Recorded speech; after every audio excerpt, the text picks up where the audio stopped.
Anyway, the Talmud says he had an arrow shot into Vespasian's camp, saying, Rabbi Yochanan is the emperor's friend. And then he's ushered before Vespasian. This is according to Talmudic account. I don't believe any of this. Something happened, but not maybe this exactly. Why do I don't believe this? Well, I don't believe the New Testament account of things either, but why don't I believe this? Because Josephus tells the same story about himself. Josephus says that, how many have read Josephus? He says that he was among the insurgent leaders in Galilee in 66 AD to 67, and he was in charge of the defense of Galilee, he claims.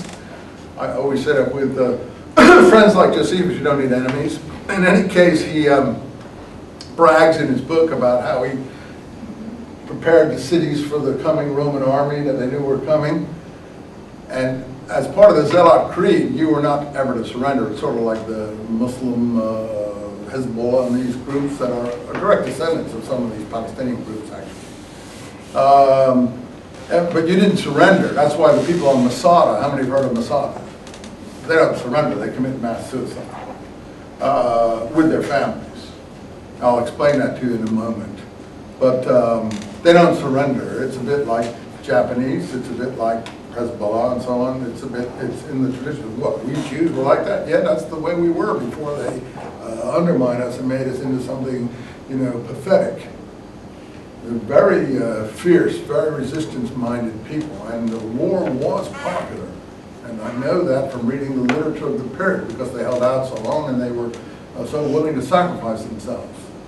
And all parties supported the war except the establishment parties that were indebted to the Romans. You have to understand the strife in this period. I do this in my historical Jesus class. I don't have time to do it too much in this class. But all, the Essenes supported the war, the Zealots supported the war, the people responsible for the Dead Sea Scrolls clearly supported the war. That's why they didn't survive. And lots of other groups supported the war. I think the early Christians in Palestine, before they went overseas and became Paulinized, the real messianic movement in Palestine, not the Romanized messianic movement that we presently are familiar with, that the Gospels have created. That's not the messianism in Palestine. The Dead Sea Scrolls are messianism in Palestine. It's just, if you want to read messianism, read the scrolls. Read the war scroll from the Dead Sea Scrolls. Fortunately, they left us a time capsule from the past, sitting in caves, and now we know more than we ever knew about this period. So we know what the resistance-minded groups felt, thought, and were like.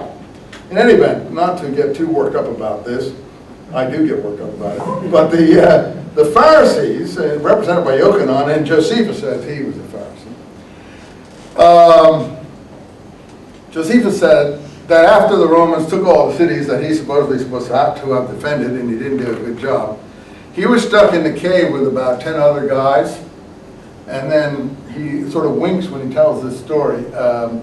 They all drew lots to see who would kill the other ones and then kill themselves. So Josephus says, and Josephus and a friend drew the short straws.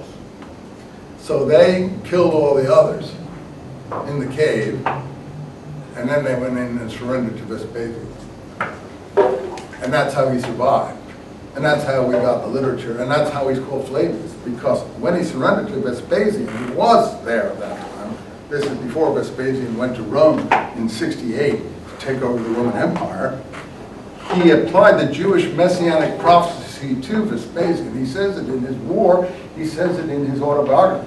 This is what the Talmudic people say Rabbi Yochanan did. Maybe they all did this.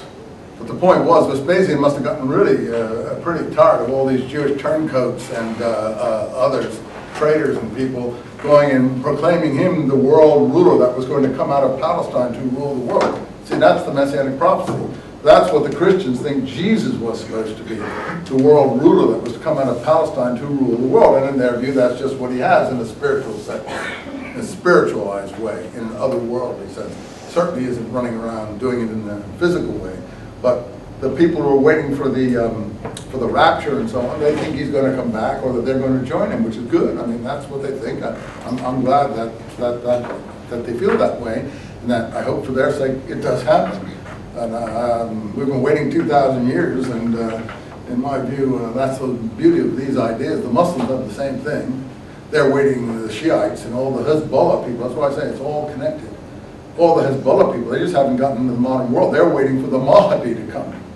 And they think that, you know, if they do all these acts of terrorism and if they sacrifice themselves, they're going to join the Mahdi and the rapture and the whatever it is that they're supposed to be getting into. And so you see that all these ideas are similar in some regard, but usually they are the ideas of a resistance group. They are the ideas of a resistance group encouraging its members to fight to the end. And that's what was happening in Palestine. So the Pharisees didn't like this. And first of all, the Pharisees believed that you should, you know, surrender temporal authority to the temporal powers. Paul is a Pharisee, he says. He grew up on the feet of Pharisees. He's a typical Pharisee position. Read Romans. How many have read Romans? 13. And you owe allegiance to the temporal authorities because the temporal authorities were placed in power by God, and therefore, who are you to question the results or you know, God? I'm just paraphrasing this, and then he goes on to say the wearing of the sword will bring its own reward. Therefore, pay taxes. In other words, the whole issue in Palestine was not to pay taxes. Paul says, pay taxes to the ruling authority who were placed there by God.